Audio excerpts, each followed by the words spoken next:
आजकल जहाँ तहाँ कोरोना वायरस का जिक्र हो रहा है।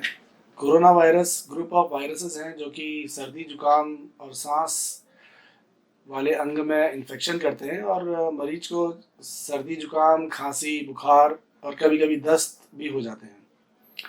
पहले ये वायरस दो तरह से काफ़ी जान ले चुका है, जिसको हमने सार्स करके बोला था और मर्स करके बोला था। और अब इस वक्त ये कोविड-19 करके हमारे चाइना से शुरू हुआ है और अलग अलग देशों में इसका प्रभाव आने लगा है। कोविड का फुल फॉर्म हुआ कोरोना वायरस डिजीज 19 2019 में शुरू हुआ है। और तरह तरह की अफवाहें फैली हुई है कि जैसे कोरोना वायरस जिसको होगा वो 100% लोग मर जाते हैं। ऐसा बिल्कुल भी नहीं है। ज़्यादातर लोगों को ये आम सर्दी जुकाम या खांसी हो करके हट भी जाता है और इस बीमारी में 2 से 3% लोगों की जान जाती है। 15 से 20% लोगों को भर्ती की आवश्यकता होती है, लेकिन इसका इलाज कोई नहीं है। अगर किसी को कोरोना वायरस हो जाता है तो कोई दवाई या कोई वैक्सीन इसके लिए नहीं बनी है, तो केवल बचाव ही सुरक्षा है। तो क्योंकि अभी हिंदुस्तान में बहुत ज़्यादा नहीं आया हुआ है, तो इससे हमें केवल बचने के तरीके ढूंढने हैं। बचने का सबसे पहला उपाय ये है कि हम लोग जब भी खांसी करें या छींकें तो हमेशा किसी रुमाल में या कपड़े में खांसी करें या छींकें। या फिर सबसे एक अच्छा तरीका, अगर हमारे पास खांसी रुमाल नहीं भी है तो हम लोग इस तरह से एल्बो में अपना खांसी जुकाम को रोक लें। कभी भी इस तरह से खांसी जुकाम नहीं करना है कि अपने हाथ में वो खांसी जुकाम आ जाए और फिर उससे हम दूसरे को वो फैला पाए।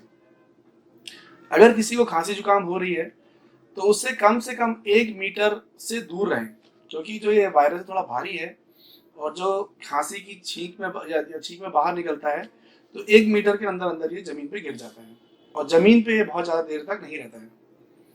एक डर हमारे लोगों में ये भी है कि चाइना से जो सामान आ रहा है क्या उसमें कोरोना वायरस आएगा और हमें इन्फेक्शन करेगा। ऐसा नहीं है, क्योंकि सरफेस पे ये कुछ घंटों तक ही जिंदा रहता है। सरफेस पे ज़्यादा देर तक जिंदा नहीं रहता है। लेकिन फिर भी अगर हमें डर है तो हम केवल स्पिरिट से उस सरफेस को साफ करके वो गिफ्ट या वो आइटम हम लोग रिसीव कर सकते हैं।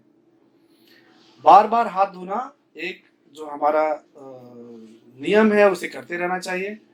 स्पिरिट या किसी डिसइंफेक्टेंट से हाथ हमें धोते रहना चाहिए और एक दूसरे से हाथ मिलाना छोड़ करके एक दूसरे से हाथ जोड़ के एक दूसरे का अभिवादन करना चाहिए। कोरोना वायरस के लिए लोग मास्क के लिए एकदम पागल की तरह दौड़ रहे हैं, लेकिन मैं आप जनता को बताना चाहता हूँ कि कोरोना वायरस से बचने के लिए मास्क लगाने की जरूरत नहीं है। कोरोना वायरस जिसको है, इन्फेक्शन है, उसको मास्क लगाने की जरूरत है, जिससे कि वो वायरस दूसरे के पास न जाए।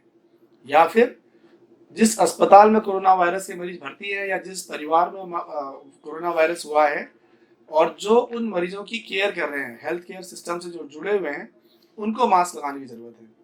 तो इसलिए मास्क के पीछे ना जाएं, केवल अपनी सावधानी बरतें कि आप बार बार हाथ धोएं, सैनिटाइजर का यूज करें, भीड़ वाले इलाके में ना जाएं और लोगों से हाथ मिला करके नहीं बल्कि हाथ जोड़ करके एक दूसरे का अभिवादन करें।